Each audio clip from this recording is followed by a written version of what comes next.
Empire.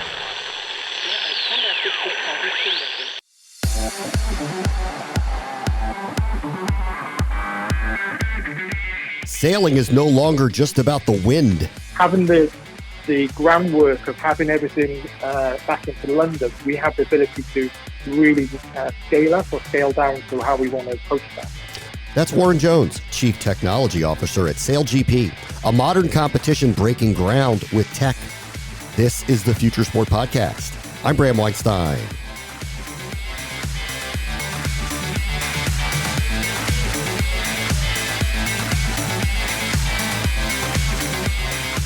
Showing a sailing competition has always been a difficult task, with the boats on the water moving way faster than they might appear, and on landscapes where positioning to capture action is really not easy.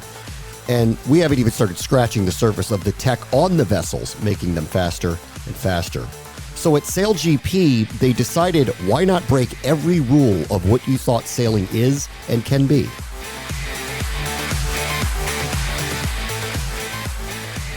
Our guest this week is Warren Jones. He's the Chief Technology Officer for SailGP, which is an international sailing competition that uses catamarans and teams competing across a season of multiple Grand Prix events all across the globe. Warren, great to have you here. Thank you so much for being here.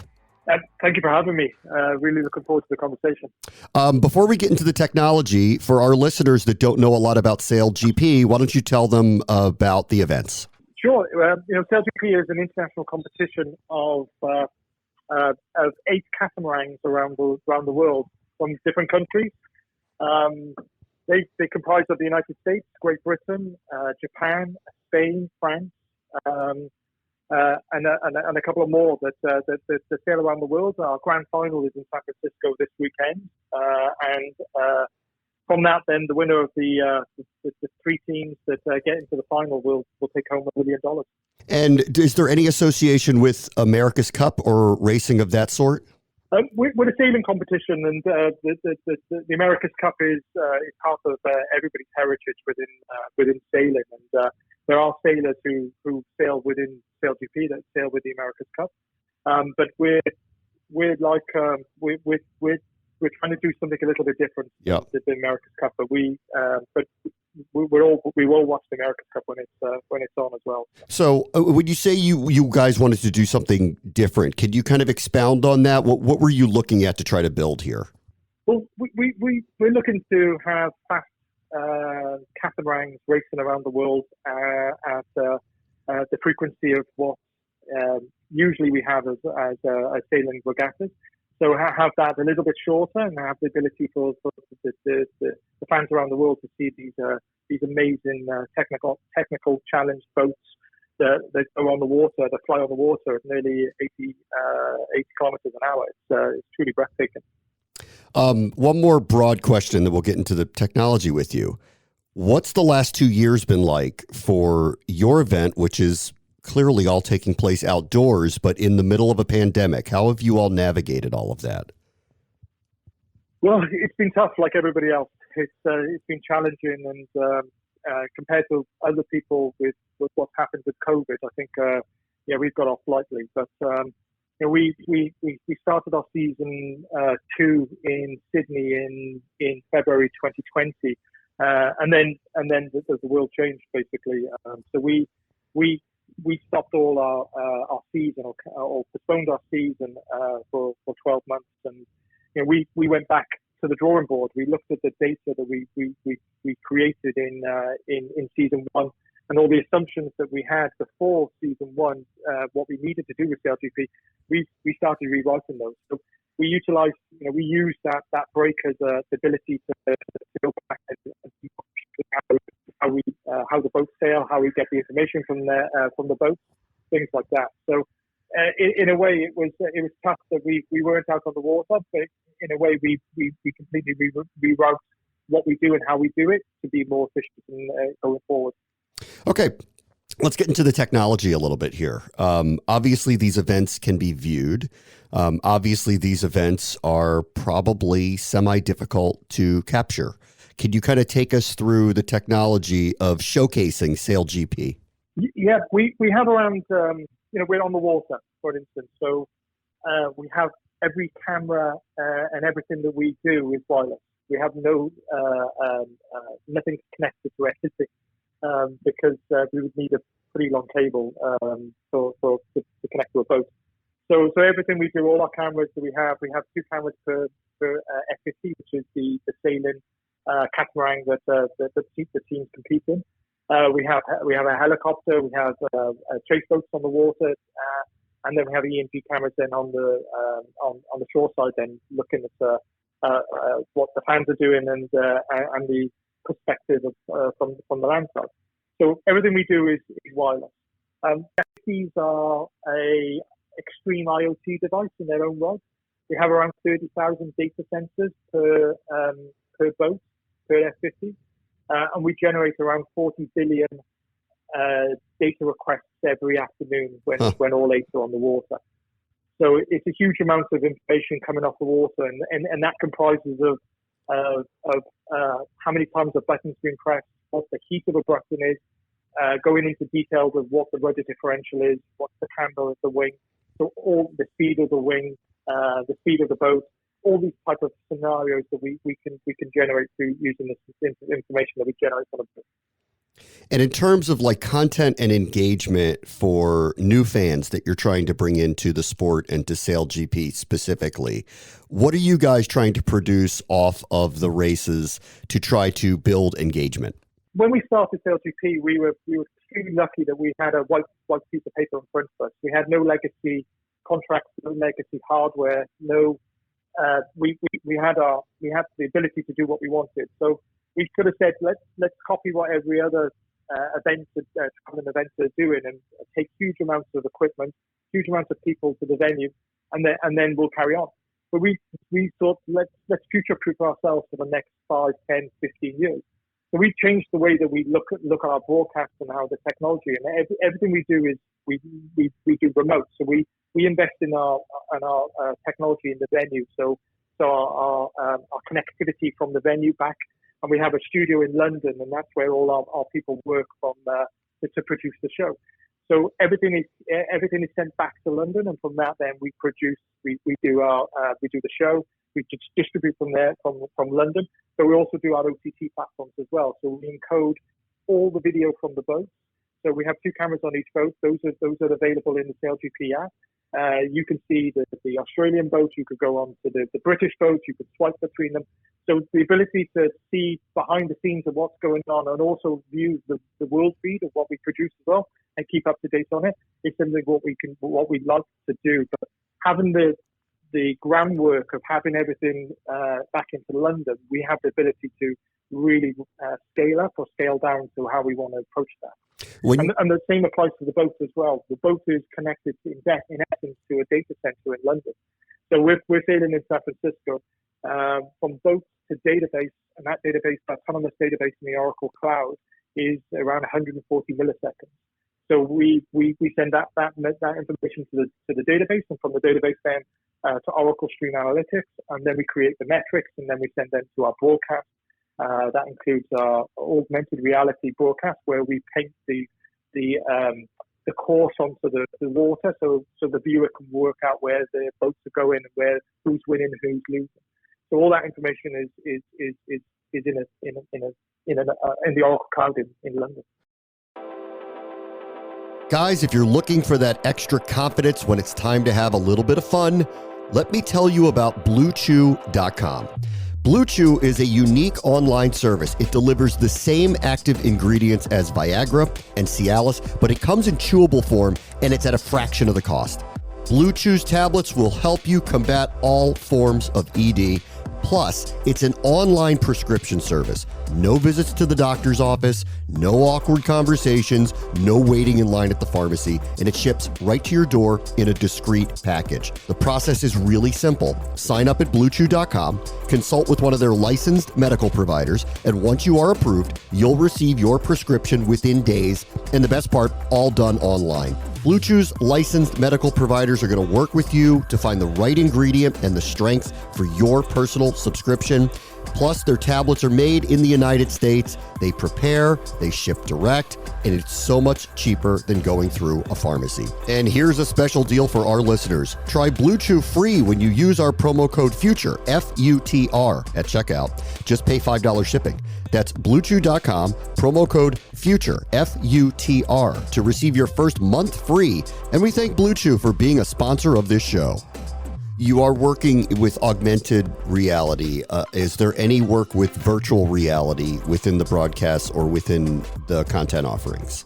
We're exploring that. Augmented reality is an important part of our viewing experience for SailGP because we're on the water and we have the ability to, like in the NFL where you have the end zone, we're on the water. So we create that course on using technology. So we've been doing this a few years now, and having the ability to visualize what's on the water is a game changer for sailing. You know where the boats are going, you know where they need to be and where they need to go. So it's incredible. But the virtual reality, I think we've got SailGP has got some immersive content, and we feel that having a sort of virtual reality headset or the ability to sit on in your sofa at home and be able to immerse yourself on an F50 is something that we really want to try and to achieve in the mainstream. Warren, you'd also mentioned when you were describing the technology that you guys had a blank slate in front of you and that you attempted to kind of future-proof yourself for the next 10, 15 years. What did you mean by that as you try to see ahead for the next decade? Yeah, it's an interesting. We try to look at what other. We try and learn from other sporting properties, and I'm not saying that everybody's doing it wrong. We're just doing it a little bit different, and we want to be able. With SailGP, we're trying to add that sustainability angle to it as well, and that means that people are traveling around the world. We're in San Francisco at the moment. There's huge amounts of people that need to travel or to do things for SailGP to get that broadcast onto CBS in the US. So, how can we make that a little bit different? How can we make people's lives a little bit easier that they don't have to get on a plane for a certain amount of hours? How can we have the people go to the same location rather than a different truck or a new truck or another provider's truck and work that out? We think that remote production is what the future of sports presentation will be going forward. And we started that off before the pandemic, and now the pandemic has hit. And last year in our season 2, there were times where we couldn't get a broadcast on the screen unless we were doing a remote production because we couldn't get the amount of people traveling to the venue because of COVID restrictions.